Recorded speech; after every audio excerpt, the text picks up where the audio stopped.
নমস্কার বন্ধুরা, মনীষা রান্নাঘরে সবাইকে স্বাগত। আবারও আজকে নিয়ে চলে এলাম আপনাদের জন্য একটা নতুন রেসিপি। আর এই রেসিপি দেখতে হলে আমার সঙ্গে প্রথম থেকে শেষ পর্যন্ত থাকুন। আর ভালো লাগলে লাইক, কমেন্ট, শেয়ার এবং সাবস্ক্রাইব করে আমার পাশে থাকবেন। নতুন বন্ধুদেরও একই কথা বলবো, সাবস্ক্রাইব করে পাশে থাকা বেল আইকনটি প্রেস করে নোটিফিকেশান অল করে দেবেন, তাহলে সবার আগে আমার ভিডিওগুলি আপনার কাছে পৌঁছে যাবে। বন্ধুরা, এই রান্নাটা খুব সহজেই করা যায়। আর সহজ সুবিধা যেটা হয় সেটাই আমি বেশি করতে ভালোবাসি।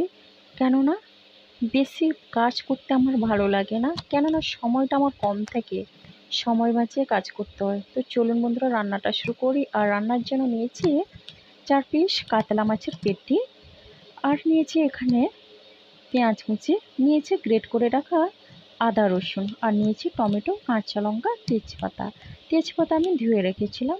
আর এখন মাছটাকে ভালো করে লবণ হলুদ দিয়ে মাখিয়ে নেব।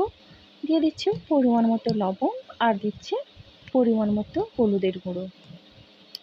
এখন লবণ হলুদ দিয়ে ভালো করে মাছটাকে মাখিয়ে নিচ্ছি। এখানে কিন্তু আমি কোনো রকমই সবজি দেব না। আপনারা চাইলে আপনাদের পছন্দের মতো সবজি দিয়েও মাছটা রান্না করতে পারেন। আর এখানে গ্যাসে কড়াই বসিয়ে দিচ্ছি, কড়াই গরম হয়ে গেছে, দিয়ে দিচ্ছি সর্ষের তেল। তেলটাকেও ভালো করে গরম করে নেব। আর গরমটা হয়ে গেলেই দিয়ে দিচ্ছি মাছগুলো। কাতলা মাছের এই পেটির ঝাল কিন্তু দারুণ লাগে খেতে। আর অবশ্যই আপনারাও আমার মতো করে বানাবেন, দেখবেন খেতে খুব ভালো লাগবে। তো বন্ধুরা, 4 পিস মাছটা আমি দিয়েই দিলাম। এখন এক সাইড ভাজা হয়ে গেছে, আর উল্টে আরেক সাইডও ভালো করে ভেজে নিয়েছি। দেখুন বন্ধুরা, এভাবেই লাল লাল করে ভেজে নিলাম। এখন আমি মাছগুলো তুলে নিলাম। আর এই মাছ ভাজার তেলে দিয়ে দিচ্ছি ফোড়নে গোটা জিরে, আর দিয়ে দিচ্ছি গোটা গরম মশলা, আর দিয়ে দিচ্ছি খুবই অল্প পরিমাণে চিনি, স্বাদ ও কালারের জন্য। তো এখন একটু নেড়ে চেড়ে নিচ্ছি। আর দিয়ে দিলাম একটা তেজপাতা আমি ধুয়ে রেখেছিলাম। আর দিয়ে দিচ্ছি পেঁয়াজ কুচি। এখন পেঁয়াজ কুচিটাকে দিয়ে ভালো করে নেড়ে চেড়ে নিচ্ছি। পেঁয়াজটাকে বেশি কড়া করে ভাজবো না, কালার চেঞ্জ হয়ে আসলেই দিয়ে দিচ্ছে টমেটো, আর গ্রেট করে রাখা আদা রসুন, আর কাঁচা লঙ্কা চেরা। তো বন্ধুরা, এখন আমি নেড়ে চেড়ে নিচ্ছি। আজকে কিন্তু কোনো রকম আমি মিক্সিং জার ব্যবহার করিনি।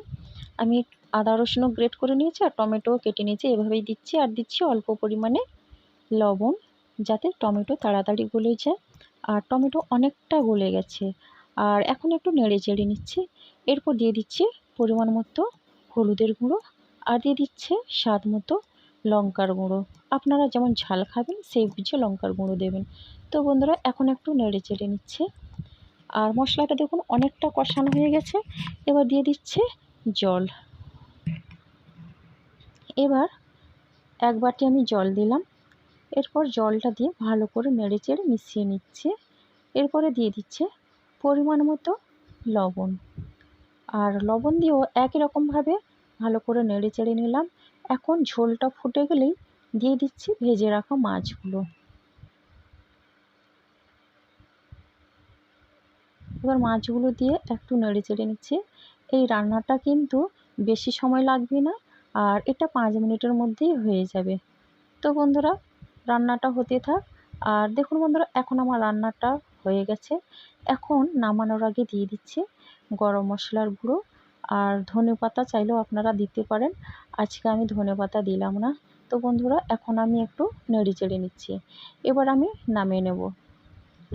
আর আমার এই রেসিপি যদি আপনাদের ভালো লেগে থাকে, তাহলে প্লিজ অবশ্যই আপনারা কমেন্ট করবেন এবং সাবস্ক্রাইব করবেন।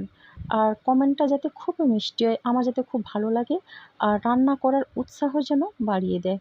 তো বন্ধুরা, আপনারা সুস্থ থাকুন, ভালো থাকুন। আপনাদের সুস্থতা কামনা করি। সবাই ভালো থাকবেন। অনেক ধন্যবাদ আপনাদের। আপনারা সময় করে অন্তত 10 মিনিট, 5 মিনিট যাই হোক, আপনারা আমার ভিডিও দেখেন।